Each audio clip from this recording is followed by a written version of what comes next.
Hey everybody, welcome to Dialogue to Destiny. This is episode 2. After the election, what's next? That's what we're going to title today's episode. And with the announcement of Joe Biden winning the election for the 2020 presidential, I'm just kind of here with my boy Steve again, and we're going to kind of discuss our analysis and our take and how this election came to be and what we can do going forward as a community to make the next 4 years as good and equitable as we can for all the communities. So I'm going to go ahead and pass it over to Steve, let him talk about what it meant to him to see the election results be announced and it come to a conclusion. So go ahead, Steve, and let him know what you think. All right. Good morning, everybody, or hello, everyone. My first impression, as everything started happening, the numbers started rolling in, how proud I was of America on the whole. Democracy, voting, everybody playing their role, serving their purpose in this whole thing that was going on was amazing to me. The way that people came out and played an active role in what happens next. And that's the same type of momentum that we need to keep going. And I know now that the results have come in, some people are starting to sigh and say that it's finally over. No, it's finally beginning. Now we have the opportunity to keep this type of momentum going, where in the next 2 years or during the next 2 years, we are searching out those people that we are going to lift in position, like I was talking about last time we met.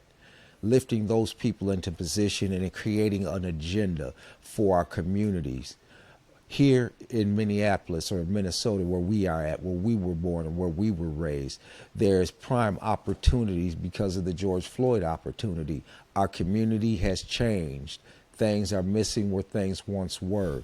Now, how are we going to fill those voids now that we have this opportunity, that we decided to go out and participate in the process that will allow us the opportunity to make these changes, to make these additive things to our community? How are we going to approach that? How does it look? What does it look like? And how do we get to that vision? I would like us to take that serious. We are just now beginning. It's a journey.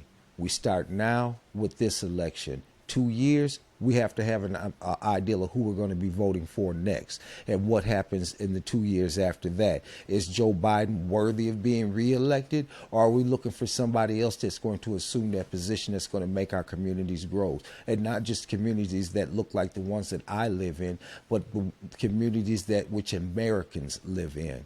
How do we get there, Dack?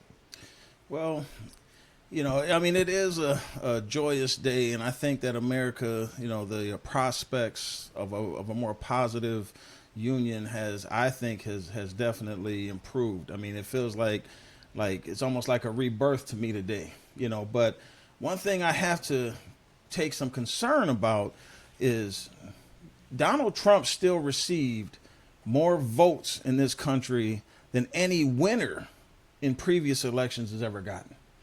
So that, I mean, I think that has to be, a red light or some calls for, some sort of pause to think that there's 70 million people in this country that somehow thinks that a continuation of what we've had to endure over the last 4 years was in their best interest. So, I mean, I'm kind of wondering, what is it that you might think may have driven that 70 million people to the polls to vote? I mean, you have to think that most of them are voting against their own best interest, So what is it that you think would have caused 70 million people to say, hey, we still think Donald Trump should lead this nation? That's a good question.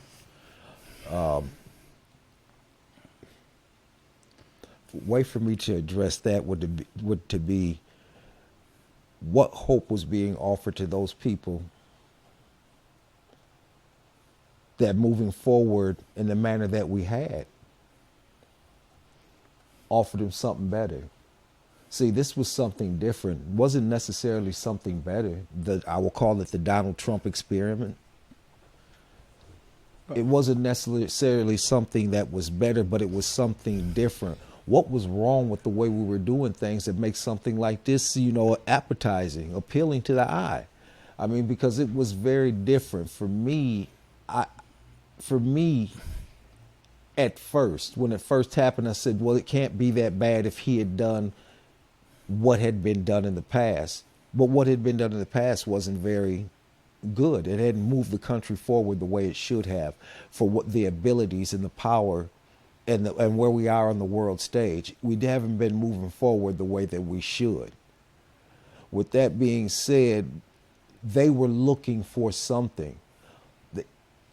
And what they found was pyrite. What they found was fool's gold. They didn't find a real gold, but they found something different.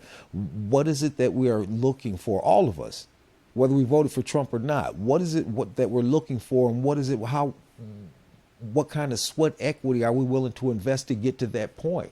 What is the America that we envision, and how are we going to participate in that activity positively to push it forward? See, and those are some of the questions that we need to ask now. I can't worry about those people that voted for something that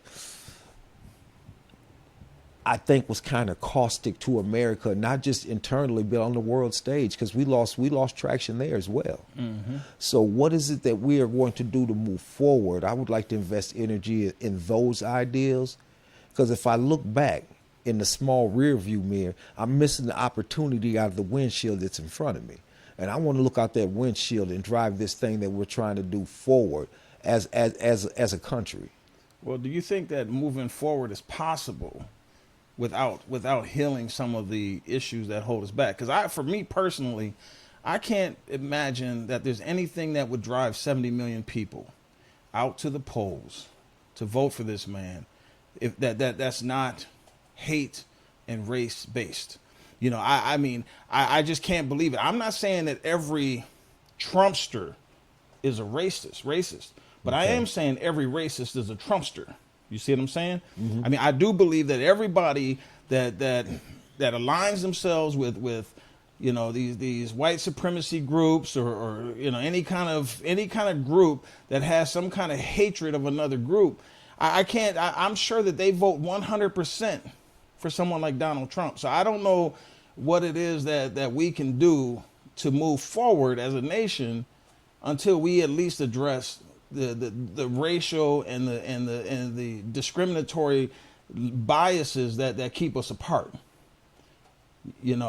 So I don't know. I mean, I'm trying to get an idea as to, I understand what you're saying. I mean, it is nice to have this positive outlook and want to be optimistic about the future. Mm-hmm. But if we have half of the nation constantly trying to pull us back, how are we going to move forward? I mean, we still haven't secured control of the U.S. Senate.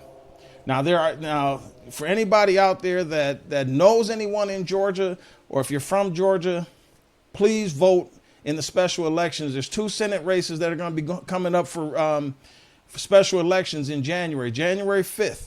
Now, those two elections could at least put us in a tie, 50-50 tie for the U.S. Senate. And you know who is the tiebreaker in the U.S. Senate? It's the vice president. So we would have control of issues going forward as far as the U.S. Senate is concerned, if we can win those 2 elections. So we can't stop now. We can't get complacent and think that we can just put our car in park, pump the brakes, and sit where and celebrate this. Let's celebrate what we've accomplished as a party today, and then tomorrow let's wake up and move forward and focus on those 2 Senate seats in Georgia. I agree with that, Dack. I mean, if I was to add anything to that, it would be, let's celebrate today. If this is who you chose for the president, celebrate today. I would suggest tomorrow that you pray, and on Monday get to work. Although Biden won, he won a train wreck. He did. He won a train wreck. There's, like you said, the supremacist movement. The whole George Floyd thing. Mm-hmm. The economy. because of the Well, they keep pandemic. telling us the economy is the because of greatest it's ever been. Because of the pandemic, a divided country and split political system. So this is what he's won. Now, what we have here is a lot of opportunity. And it's going to take a lot of communication, and people are going to have to step up with some really great ideas, and they're going to have to understand that's going, like I said, once again, you're going to hear me use this word a lot probably over this next 4 years, especially over the next 2 years. It's going to take that sweat equity. We're going to have to put our hands on the plow. We're going to have to turn the swords into, into plowshares. See, we're going to have to go from war to work. See, and that's where we're going to start cultivating the things that we're going to need in our community. We're going to have to change our mindset once again, instead of what other people aren't doing, what it is that can I do, and let that I do turn into what can we do, and then that we do turns into what our community does. And when our community does, man, then we start fostering environments, man, where our kids will never have to hopefully ever see this type of situation again. Well, that's why, like I said, I think the healing process is probably the most important part of us moving forward. But you keep talking about sweat equity, and I'm thinking to myself, you have so many people that I think just live their lives, just, I don't know, riding on the backs of the others. Let me give you a situation, not a situation, but just a kind of an example of what I'm talking about. I mean, you have some people, Steve, that can come up to a fence or a wall. Now, on the other side of that wall, there's prosperity, there's happiness, there's joy. They're sitting on this side of the wall and they're hearing all this beautiful stuff on the other side. The side of the wall that they're on is despair. It's unhappiness. It's just all the bad things that you can imagine a person living through. Okay. Now, some people will sit there and they'll wait for somebody else to come over with a ladder to help them get over that wall. See, but someone that wants to put in the sweat equity that you're talking about will find a way to scale that wall themselves. And I feel like there's too many people in this country that are always looking for someone to help them, instead of saying, hey, what can I do to help us move forward? They're almost like a liability to me. It's almost like they're sitting around. They don't want to participate in the election process, because I'm going to tell you something. This Georgia, Biden winning Georgia was huge to me. That's probably to me the biggest surprise of all the states he won, because that showed right there that black people, if we get up and we decide that we want to participate and we want to vote, we can turn around a lot of states in this country. But even with that being said, I mean, I don't know what the numbers are as far as the percentage of participation in the country, when it comes to voting. But with that being said, there's still more that we can do, So I'm just hoping that people, take this as a win, and those people that did not participate or that somehow threw away their vote, playing around, voting for people that had absolutely no chance of winning the election. I hope that they realize the importance and the dire situation that we found ourselves in, because what you've done is you've allowed everyone else to bail you out of the situation that you were in. You're that person sitting on the side of the fence, waiting for someone else to give you that lifeline to help you get over that wall. I want to be on the side of the wall where there's prosperity, happiness, and all the good things going on in life. I don't want to be stuck on and I'm not going to lie, for 4 years with Donald Trump, I felt like I felt a sense of hopelessness, and probably for the first time in my life. I don't think I've ever felt like this country was I mean, I served this country. I spent time in the military, and I don't think that I ever felt in 52 years of life the kind of hopelessness that I felt under Donald Trump. I mean, I just didn't think that this country was ever going to bounce back. Now, with the vote the way it came in, I still have a certain level of concern, because, like I said, almost half of this country said that they wanted things to continue the way they were going for the last 4 years. So what do we do to make sure that we get some of those people to realize that it's not about skin color, because at the end of the day, we're all Americans. We all breathe the same air. We drink the same water. We all do the same things to get through life. Mm-hmm. If we can realize that together we're better, I think that we would definitely be able to vote the right people in office every time. I mean, I think about it all the time. I mean, we were just sitting here watching TV and looking at the celebrations around the country, and I pointed out to you, look, take a picture of what you see.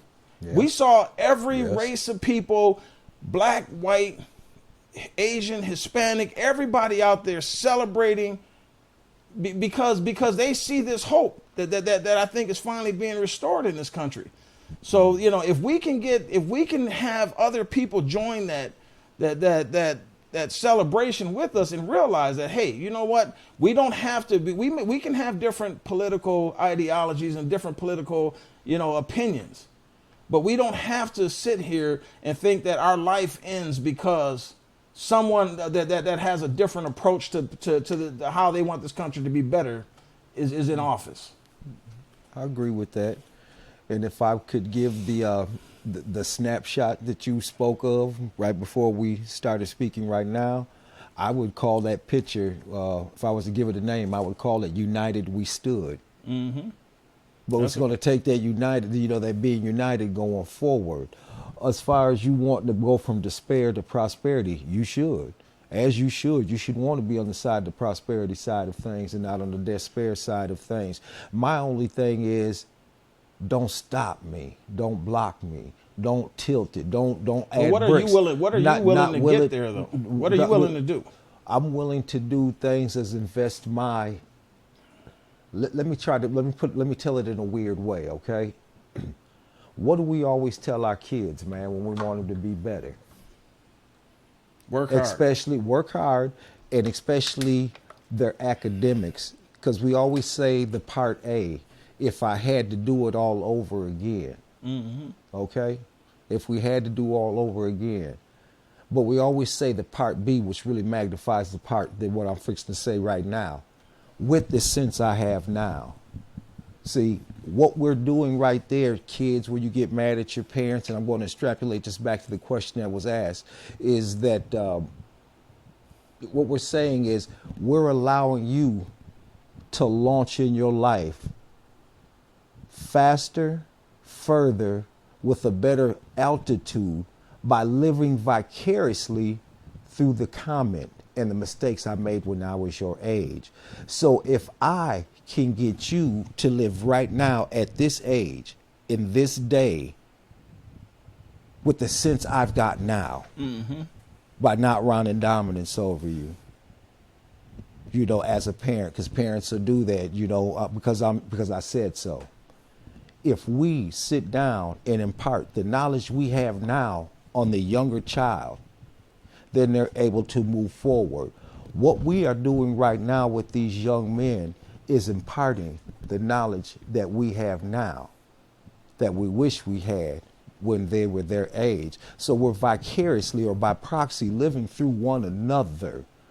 Me living through your youth and energy and ability to do it. You with the failures that I've made and been able to think and work out those processes. So this is almost a manifestation of me putting my mind in the younger body and moving them forward with their strength. Moses didn't get into the promised land. Joshua and Caleb did. So if I can take that mindset of taking the wisdom of a Moses or Moses-like person or just a black man in the community and imparting that on young white men, young Asian men, young black men, young Native American men, then because that is who I have in my community. So if I can impart that, there's my sweat equity. There's my time. That's part of my talent and my treasure that I impart, and my time to put into those temples. Now, when they move forward with a more community-based mind, community-based focus, and they move forward politically with the vote, and not with the sword and with the plowshare instead. See, now we're cultivating something, because we're never going to outfight anybody. And something that you said earlier in that conversation about getting over the wall or being on the one side of the wall or the other side. Yes, you're supposed to get to the other side. You're supposed to want that. Do not block me from being there on that, to get into the other side. But you're always going to have obstacles, though. You're always going to have obstacles, but this is the key thing. People want help. You know why? Because nobody's made it without help. See, everybody needs help. Ain't nobody got nowhere without help. See, the problem is have been so prideful to not ask for it. See, sometimes we're going to have to suck it up and say, you know what? I need help. I need to know how. You've been successful. Help me. Help myself. Yeah. Well, do you find that a lot of young people are receptive to, because you always go to, where we, working at trying to build up the future generations and this and that, because I'm finding that a lot of times, man, when I'm talking to people younger, like my own sons and nephews and other young people, they just don't seem like they're real receptive. They're caught up in, and I don't even know how to really explain, what it is, man, but they're caught up in this mindset, man, that it's almost like they're living for today. They don't know how to think about their future and what it is that they want for their future. They're living for today, man, and it's hard to get through to people, especially when it comes to political, voting and them finding something that's worth fighting for. Like I said, they're quick to fight, take to the streets when they get something that goes against their own, their beliefs or what it is that they say they stand for. But they don't, they don't try to avoid that situation by participating on the front end.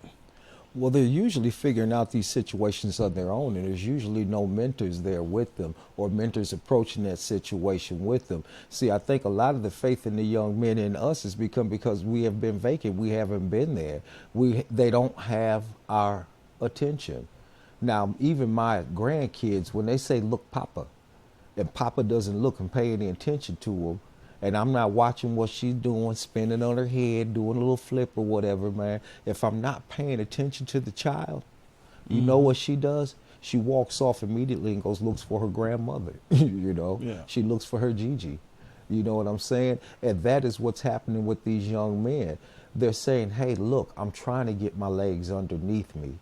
And we're not spending more time. We're not paying them any attention. See, sometimes we're doing our own recreational or whatever. We're so caught up on our own thing that we're not giving them attention. Now they're left to their own devices and resources, man, to try to figure out what's going on and what's next in their life, what that next 5 or 10 years looks like of manhood or growing into manhood. They're left to figure that out amongst themselves. Someone who does, a group of people that doesn't have that knowledge. So when we continue to make that conduit where we can have that conversation with them, where they start to respect us, that they know that we're not going to leave them vacant, that we're going to lend them an ear and we're going to be respectful of the conversation and we're going to keep a seat at the table for them so they can come and have the big boy conversation. Then they know we're paying them attention. These young men are like new wineskins ready to burst from everything that's in there because they see some of the mistakes that we have made. All right, well. So we're going to have that conversation. This is part of that healing. Healing is moving forward. You can't lay in your bed of affliction without moving towards your health. So we're going to have to move towards our health to get out of our affliction. So, how are we going to, what venues or what is it that we're going to be able to do to actually bridge that gap? You know what I'm saying? We can go, are you saying that as elder men, we should be just walking up to people in the community, reaching out to them? What is it where are we going to go and how are we going to reach these young people? Because like I said, man, this election, I'm telling you, it took a lot out of me, personally, because I've been talking pretty much nonstop. My family's probably glad that it's over so I can shut up. I've been talking nonstop about this election, and I find out after the election that the participation wasn't where I wanted it to be. So I'm just saying, where do we go, and how do we reach these people? How do we reach the young community in a way that they're going to be receptive to what I say? I mean, to what we say. I think we can talk as much as we want to talk, but ultimately, if you're not reaching them, they're not gonna go in a way that your experiences is trying to lead them. Well, where we may have once been able to walk up on people, the society we're living in, with what's going on now, with the physically distant being distant, doesn't mean that you have to be socially distanced. Now, we know we're not the only men in our family. Yeah. And it's not like men or youth stopped after us. So usually the starting point is going to be within your own families. Speaking, there's always that one uncle that speaks to the kids. However, that uncle that does have the connection with the kid rarely follows through. Well, I mean, So but age doesn't necessarily make you a mentor or a leader. It doesn't. Hence why that uncle or aunt or whoever is able to make the connection that doesn't follow through. That's not mentorship. That's not mentorship qualities. But we're gonna have to have those people like yourself within your family. And the things that I have a lot of admiration for you that you do, because you try to put together a financial plan. You try to make sure that there's structured family environments. That is the connection that you make. Mm-hmm. Because of that, one of your son's friends here is now helping us out. You know what I'm saying? When we do the things that we do over at the center, over at the wellness center over on 39th, man. Those people there are people that have networked or spoked out of just the relationship that you're trying to have with your son. And then your son's friends. And it's that type of thing. Your aperture was on your son and your family. Now the friends see what you're doing and that quality time and the information that you're bestowing on your son. And then by proxy, by being on the periphery of that, now your aperture is widened. Now we're able to see and reach more young men. Now we're doing this thing here. This is going to widen the aperture a little bit more.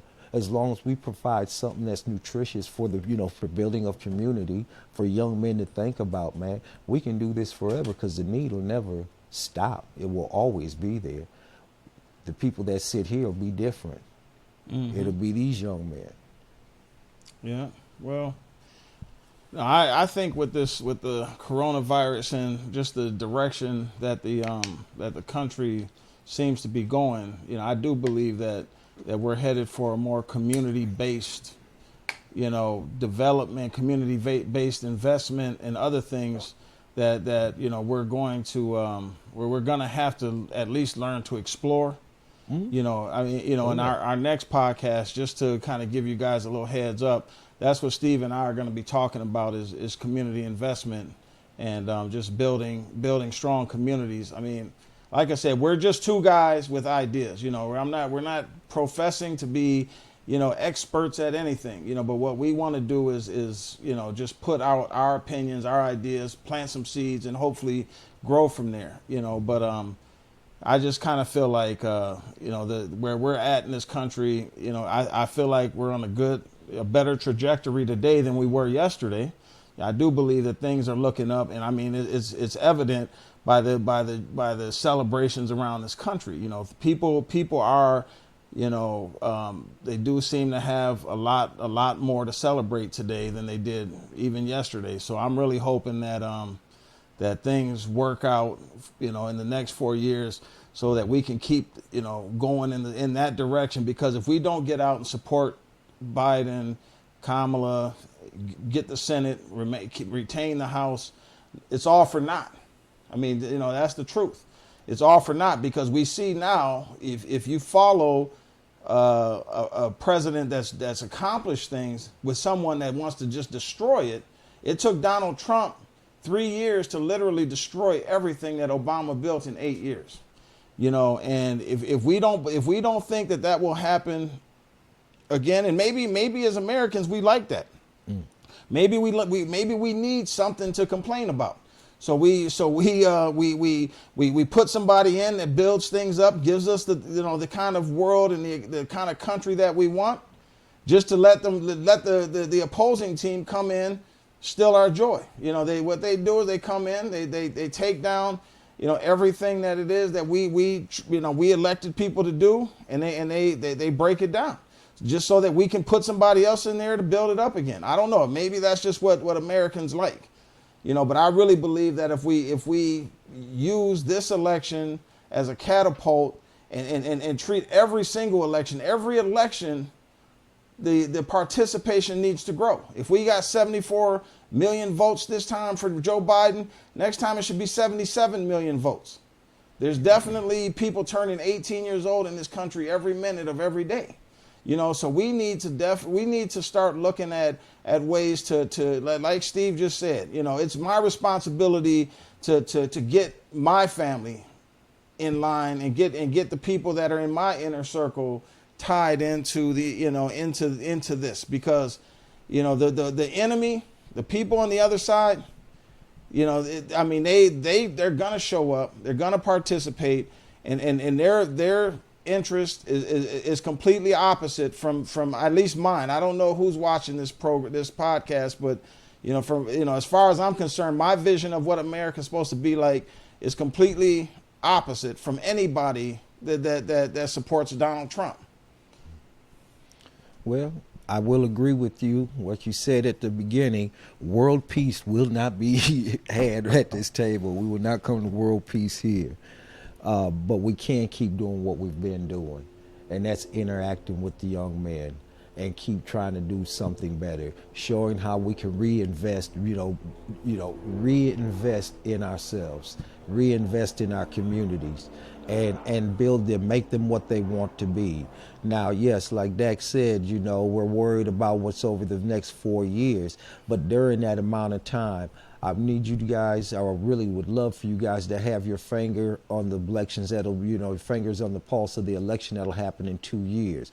Find out who your alderman is. Find out what ward you're in. Find out all the people that should be accountable, that you should be holding accountable, that are closest to you. So your quickest difference is closer to home, and that's your community. You want to start feeling better? Start working within your community. Know who they are, what they're trying to do, and then hold their feet to the fire. See, they make promises and then get comfortable and then sit there for a long time. And then we don't change them out. You get familiar with the incumbent's face, and we assume that what needs to be done for the community is being done. We can no longer assume that. It has gotten us so far behind the 8 ball, to assume that they're looking out for our best interests. We have to know who they are, what they're doing, and what good it will do us on the whole as a community, and not just individuals in the community. As a whole, play a part. It's our life. It's our world. What are we going to do about it, y'all?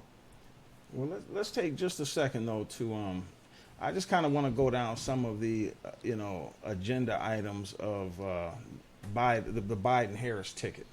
Okay. Because a lot of people, I don't think they really quite understand what's in it for them, with them. To elect someone like Joe Biden, because, so many people, I have an analogy I want to throw out, because I'm constantly hearing people talk about how Democrats are socialists, how they want to push socialism. Now, Steve, you're a Christian man, right? Yeah. Okay, so you know the story about the boy with the fish and the loaves of bread and everything, right? Yes. Okay, so I'm going to give people an analogy that will explain the difference between communism, socialism, and capitalism. Okay? Now, a capitalist, say the boy shows up on shore, Jesus approaches him. And he says, hey, you got some fish, we got some bread over here. A capitalist would say, let's take that. Let's take your fish and this bread, split it up, let's make some meals. And we're going to sell these meals to all these hungry people over here. Make us some money off of it, right? Mm-hmm. A communist says, hey, give me that fish. That's, what you have there in those fish, they're no longer yours. They belong to me. So I'm going to take those fish and I'm gonna spread them out, and I'm gonna do whatever it is that I decide I want to do with those fish.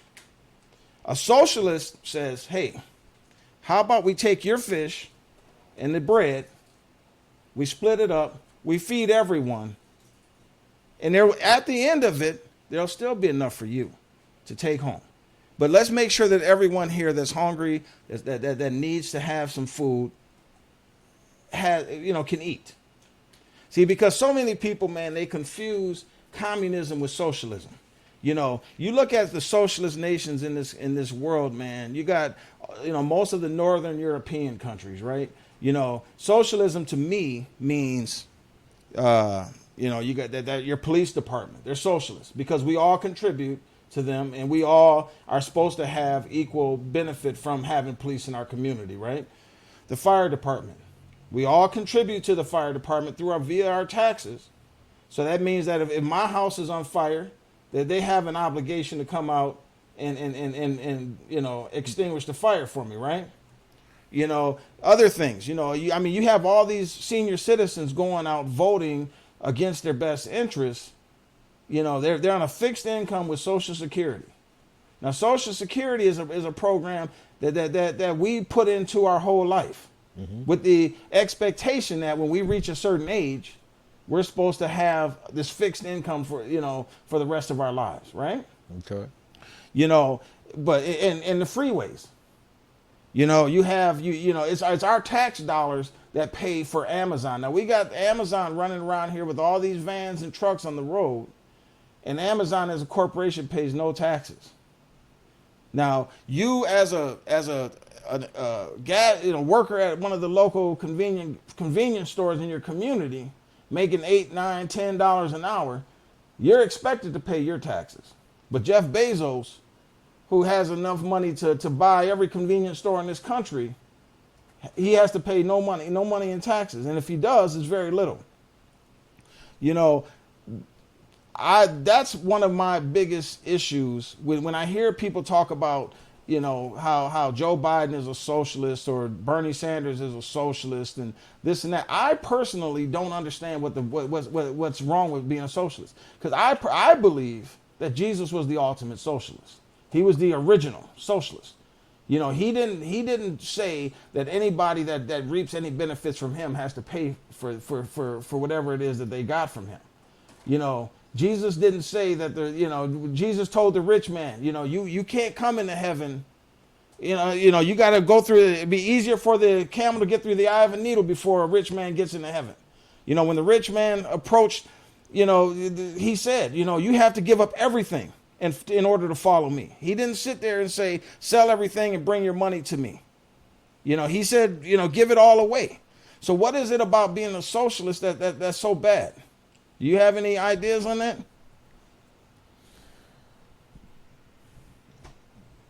No, I'll let you speak to that, man.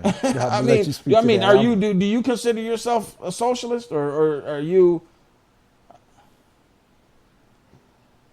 See, because I think we've been sold this thing where we think that capitalism is the only way to go. I'm a capitalist too, Steve. But socialism, I just don't know how that's gotten to be such a bad word in our society, man.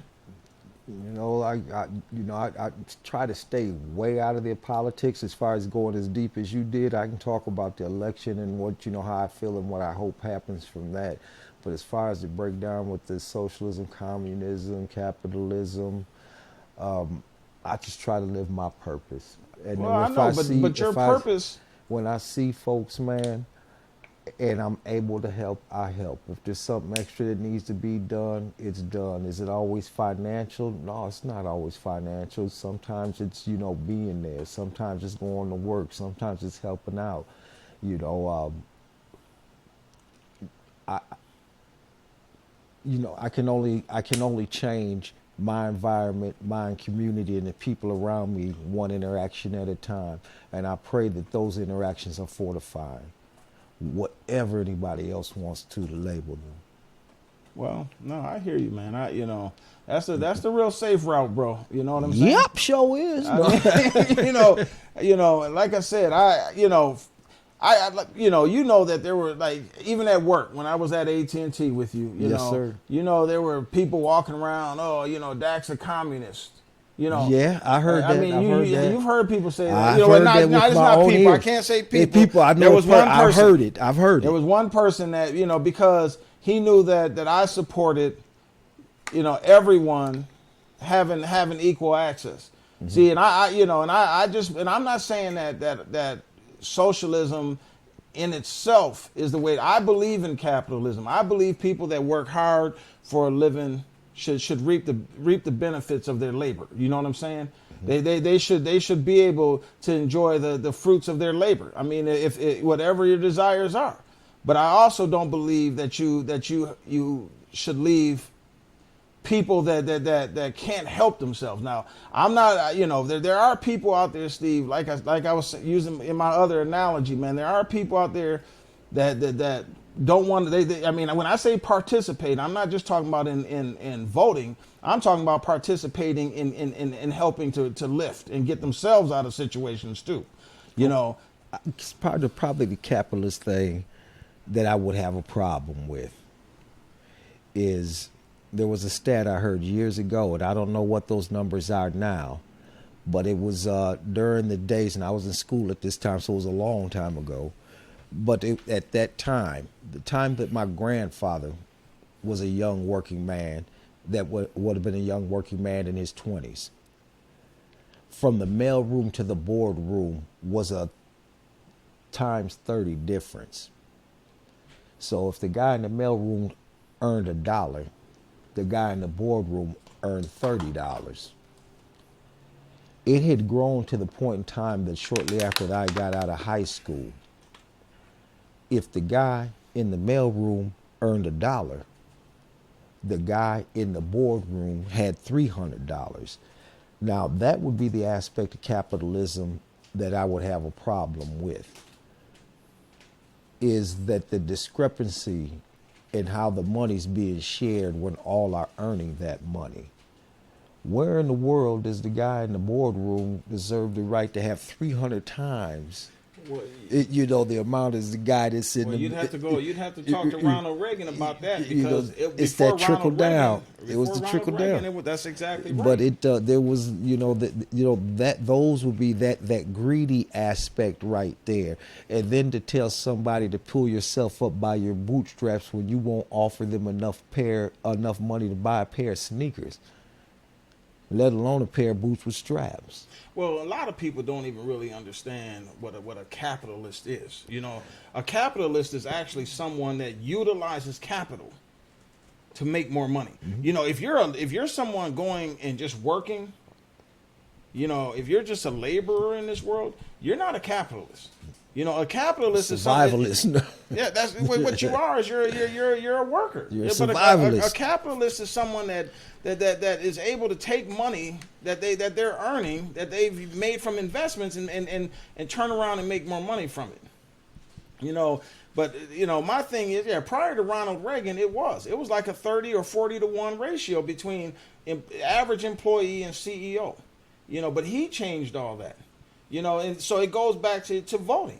You know, like I said, I'm always saying, you know, that there's a clear difference between Republicans and Democrats. I believe on everything. I don't think that there's really anything, and I still haven't had anyone challenge me, but I don't think that there's anything that the Republican Party has given us or given the average worker in this country in our lifetime that's exclusively meant for us to benefit from. Like I said, you know, they may throw you a little trinket tax cut because they want to give the rich a bigger tax cut.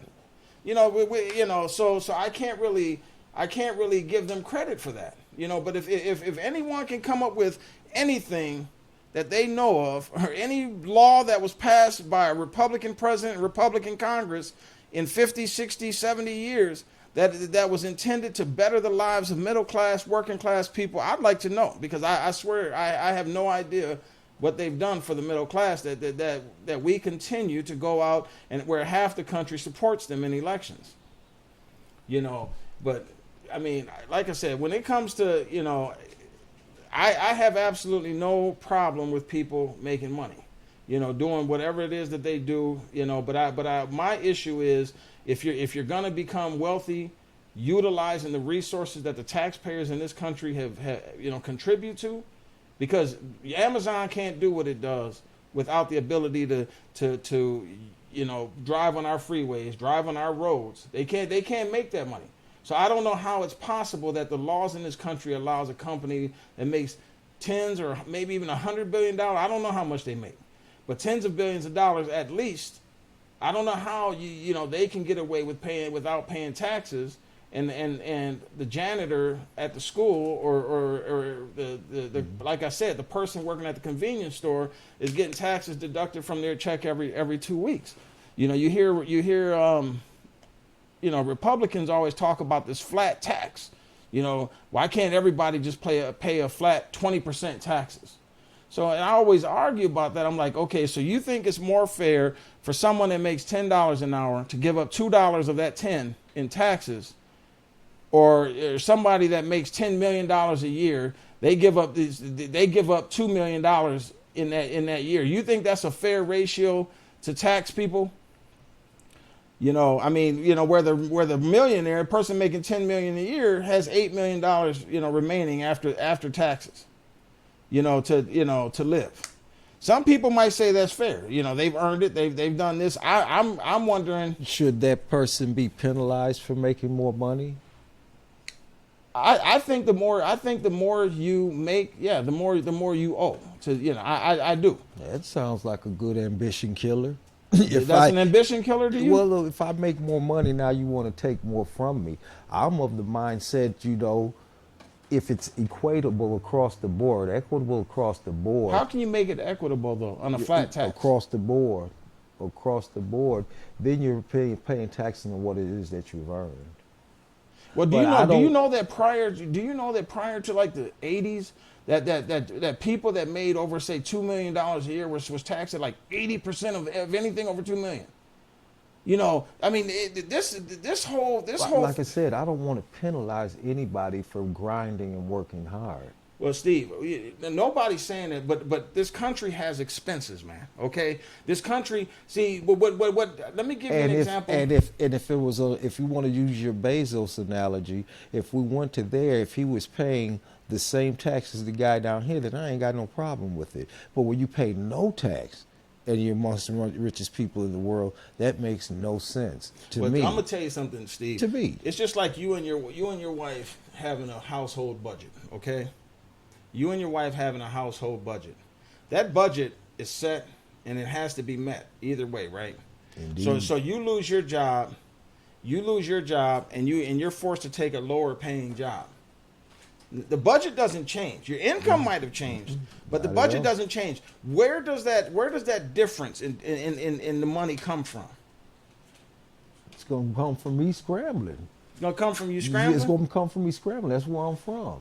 I'm gonna make up my difference. If I've done something where I've been put in a position or been unfortunate to to lose my job or no longer have my job, for me, I'm going to keep grinding to try to maintain to where I'm at. What I've been blessed with, I've been blessed to be in this position, and I'm sure I'll be blessed to maintain that position, because you don't get somewhere without his blessing, and once you get there, you don't hold on to it tightly. He blesses you so you can bless others. Yeah, Steve, there's a reason why Donald Trump paid. He wasn't blessing others. There's a reason why Donald Trump paid no taxes 10 out of the last 15 years to this country. And I'm gonna give you I'm gonna give you a private example. He already told you. No, well, because he's smarter than you. No, I'm gonna give you a private example of me. Okay. All right. There was one year, probably I would say about 12, 13 years ago. At the end of the year, went to my tax man. I had paid in $11,000 in federal tax already from my job, right? And at that time, I had my properties, I had my moving company, I had the paper route, and I was working full time. I go into my tax man, Steve. I got 15 property. I got all this stuff, man. I give him my information. He puts all the numbers in. He says, you're getting $13,000 back. Okay. Now I paid 11 in. I probably grossed Yeah, 400 or 500,000, right? I paid $11,000 in, and he looks me in the face and says, "You're getting back more than you paid in." You think that's fair? Because I'm grinding now.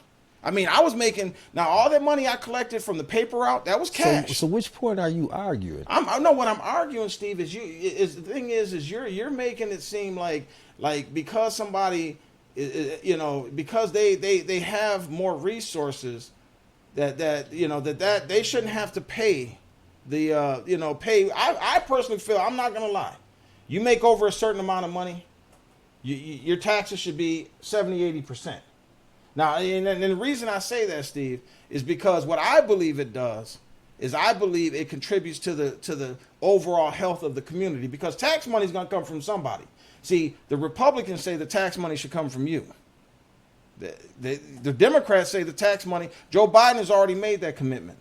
Anybody making less than $400,000 a year, your taxes are not going to be touched. You're not going to pay more in taxes. I can guarantee that. He's made that commitment, and we're going to hold him to it. But what I'm saying is you have a party out there that says that you're because, like I said, there's bills. The Republicans keep wanting to build the military up. They keep wanting to do this, keep wanting to do that. And when push comes to shove, it's just like this tax cut that Donald Trump gave a couple years ago. Now this country's running in a deficit greater. Now we keep hearing about this economy. The deficit is greater now than it's ever been in the history of this country. We've never had a deficit like we have right now. And the reason that deficit is where it's at, because the rich are not contributing their fair share to this country. Because if you're a business owner, So Steve, if you have a flat tax rate across there instead of cutting people's taxes, man, you're getting equal amount from everybody within the country, man. No man's being taken advantage of, no man's being stepped on. And see, and that's my thing, when you got somebody paying such a small amount, but you want to keep raising money at this, and see, I got a problem. See, I got a problem when it runs like this. when what runs like that? Where the greater amount of your tax money is coming from here and less from here, when it should be coming equally from all resources. So what you're saying is you're saying a person should be able to make an infinite amount of money and still pay the same percentage in tax. Everybody else, dollar for dollar, yes. Your taxes don't even work like that, Steve. First off, if you go from $20,000 to $40,000, I'm having a conversation. First off, I'm not a tax guy. No, but and I would be foolish to go any deeper into a conversation about taxes, not being a tax guy.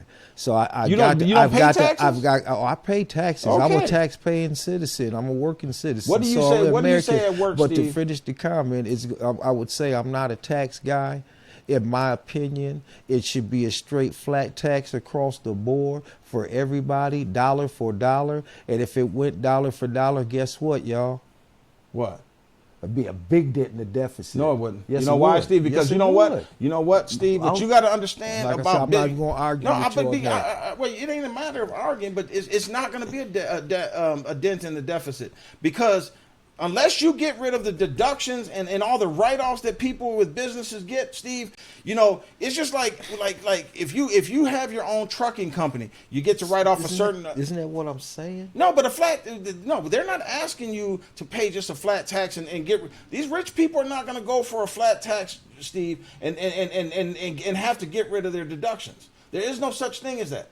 You're still going to be able, as a business person in this country, you're still going to be able to deduct. I'll take your word for it. No, it's the truth. I'll take your word for It's it. if I spent more time on taxes tonight than any of the other conversations. Well, I know, but I this give you this that goes, one. You win. This goes You back win, to I what we tap always out. talk about. I tap out.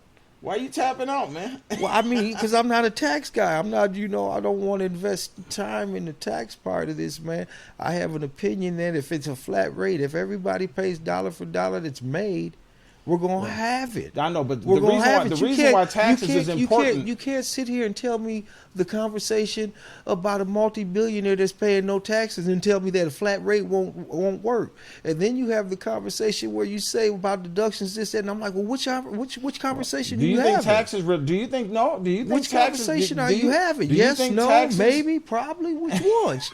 Shoot. Do you think taxes, Steve, have anything to do with elections, man? Do you think people elect people according to what they anticipate how they're? Okay, I'll put it like this here. Do you think there was big money behind Trump or little money? Because I figure it was big money behind Trump. The people getting the tax breaks and everything else. No. And then you had all these little people down here. That's why you had a real menagerie. That's why you had this different look of people. That's why this mosaic of people of different colors. You know why? Because you had a whole lot of poor people, man. You know what I'm saying? Mm-hmm. All the money, the people that don't want to pay taxes because they're smarter than me and you, that can only pay $750. See, they're the people there that are not paying their fair share. See, so if we get something that's a little flat across the board, see, then there's no discrepancy. Everybody knows who's throwing in what. Well, so if we you need made to- 100,000, you paid this much. If you paid 100 million, you paid this much. Everybody paid their fair share. Nobody's walking around making billions and not paying in a dime. Well, the way I look at it, Steve, is, you know, we've tried the flat tax before. We've had it in this country. Mm-hmm. And another thing is if you talk to any economist out there, they will tell you that a flat tax won't work. Okay. I mean, you know, see, Have they showed us anything that's worked yet? I think they have, because there have been presidents, i.e., Bill Clinton, that has balanced the budget, right? Okay. See, it got better. It got better. Well, Okay. you know, I mean, we've had presidents balance the budget. We've had governors in our states balance the budget before. So there is things that work, you know. But what I'm saying is do I want people to be you know, to have no desire to want to do better in life? But you know, going from one pay scale to the next. I mean, if you go from $30,000 to $60,000, your tax rate is going to go up. You know, so what I'm saying is what you're saying is somebody that gets to that top level, whether it's 30% or 25% or whatever, that's where they should be infinitely. I know I could end this conversation. Do you think Bezos should be paying no taxes? No, he shouldn't. Neither do I. We agree. Done with taxes. Done with taxes. All right, man. I'll I'm leave you done alone with about that. taxes, I'm about community. Well, how do you build community, Steve? What do you think? What do you think? There are things that are in there. You get your money that you need for your community from your taxes and stuff. And we know that. That's on the thing. But what are we going to do with that? Because our communities have been getting this same money or small portions of this money for a long time. How do we get our just amount from them taxes? And and that's the conversation I want to have.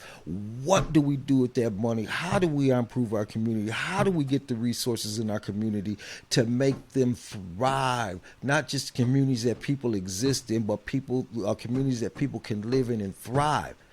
That's the important conversation for Steve, me. we both have a strong desire. That's the important conversation, because I wouldn't even probably know how to even write the numeral out and know where to put the right decimals and everything and the amount of money Bezos got. I'm a fool to have that money about his taxes and his money. Unless he's ready to donate, ready to help to do something within the community, then I'm probably one of his biggest champions.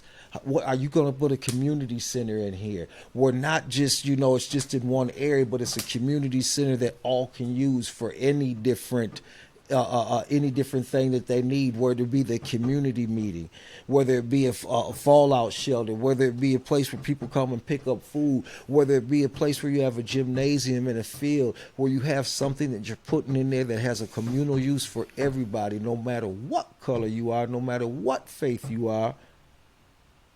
All right, man. And build community. Those are the type of things that I want to see, so the kids have a place to go and it's safe.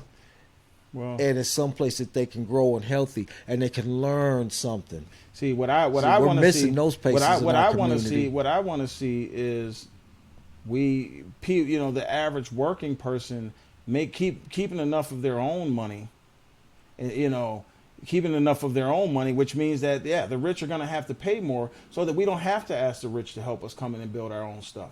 We can do it ourselves. See, if we don't need, because that's one of my biggest. That's always been one of my. I guess one of the obstacles that I've always had when it comes to doing things in the community. We always believe that we have to have somebody else come in here and do it for us. I don't believe that. I believe we can collectively come together and make things happen for ourselves in our own community. But the problem is I mean, we do especially in the African American community, we are always looking for somebody to come in and build something for us. We're a community with, I mean, this kind of, like we talked about in the last podcast, man. We got 40 million people in this country, man, that look just like me and you. You know what I'm saying? We don't need Jeff Bezos. We don't need any of them people to come in here and do anything for us. You know, we don't. We can build things on our own, and then we control it. You know, you keep asking people for money. You keep wanting people to pour money into your programs. They have guidelines and stipulations that you have that they want you to follow too. And you know, so for me, I really don't care about how much money the man makes. But do I want him to pay more in taxes? Yeah, I want him to pay a higher percentage of his money than the average worker in this country because he owes more. He uses more resources than I do, because you know, like I said, there's a lot of wear and tear on freeways because he's got millions of trucks around this country driving and using freeways in our country. So I mean, I feel like he owes more money, and that's an argument that you and I guess we're just gonna have to agree to disagree on, you know. But okay, as a businessman, if it's a flat tax rate, right, going across, under the, since that's what came out of my mouth, if it was a flat tax rate across there, how many employees does he have, and how much in taxes are they paying? So we can't put this just on him. We got to look at the whole scope. How many people he's employing? What is their pay wage? What kind of money is coming out of that? Because you're singing the Fox News Republican. No, I'm just. I'm a Foxtrot. No. What I'm saying though, Steve, is he does employ probably hundreds of thousands. I'm just of people. asking questions, man. I'm not gonna now argue. Now I'm a trumper. I'm not going to argue that what you're saying, man. He does. He employs a lot of people. But let me put it to you like this, Steve. If those people don't show up to work, one day Amazon goes bankrupt, bro. Because he can't deliver every package that Amazon sends out or that they arrange to have sent out from some other company. He can't do it all himself. So I'm not going to sit here and give him. Well, this was now. Okay. No.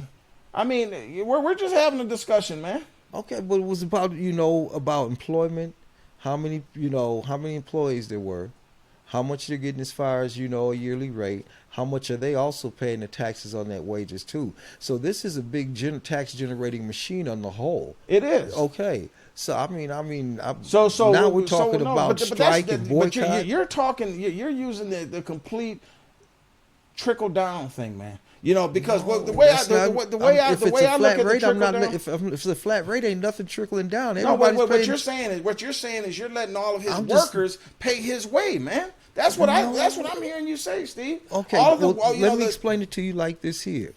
Like I said, if it's 100,000 or 100 million, if everybody's paying your 20% that you said, he walking away with 80,000, he's walking away with 80 million. It's a fair ratio all the way around the line. Now, if he has 1 million employees paying that same amount of money, out of all of that there, it's the generation of tax not trickling anything down.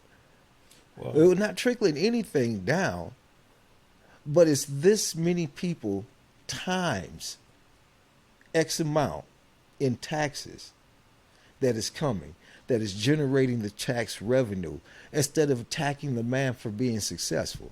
Yeah, no one's, I'm all about, people being successful, but that's cool, man. I guess that, like you said 10 minutes ago, man, I ain't no tax man. And I am not H&R Block. You don't have to be, man, but you can have an opinion on it. And that was my opinion. You said I was a Trumper, man. That I watch it kind of sounds like it, man. But I didn't say a Trumper. I said a Republican, though. No, you said Fox. Because I'd have cut you if you said no point. All right. Well, I think that we're going to go ahead and just close it out today. We really enjoyed having the conversation today. Kind of a spirited debate on. We got lost in the weeds on the taxes, but we're going to come back and do another podcast. And that's going to happen from time to time, folks. What we do is organic. What you said, what you're sitting down and watching two friends talk that care about the community that we're from, that we care about the young men that we're around, that we could possibly have an influence on. So yeah, some of our conversations may go off script, but no, they're coming from a real passionate place, man, between two men that respect and love one another, man. That's my friend for years. His family has been friends of mine for years. So, like I said, the conversation is going to be organic, it's going to be real, and it's always going to be from my heart. Hearts for men who care. All right. Well, thanks, Steve. But what we're going to do now is close it out. Like I said a second ago, our next podcast, we're going to be talking about community investment. I got a real exciting plan that I think a lot of you guys are going to like to hear, as to how, I kind of touched on it today about how as a community we can hold our own destiny in our own hands. We don't need to go out and look at resources from outside sources. I have a real good plan that I think that you guys are going to like if you have the time to listen in. And once again, one way to get in contact with us is we do have an email address set up. The email account is capital S and, so the word and, capital D, outside @gmail.com.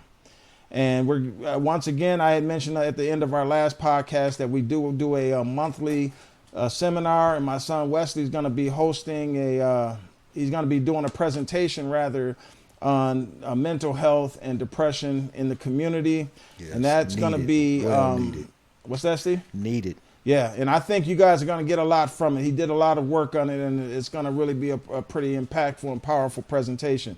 But that's going to be next Saturday. That's November 14th, 11:30 to 2 Central Time.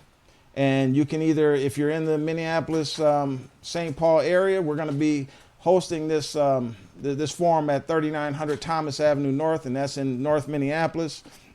And if you're not in the area and you'd like to join via Zoom, the dial-in number 715-310-7421, and you'll use the password 0208. So we hope that you'll join us on that, and look forward to giving you guys our next podcast. So with that, we'll just go ahead and sign out for the day. And as you and always remember this: if we live up to our potential, we will always be within the grasp of our dreams.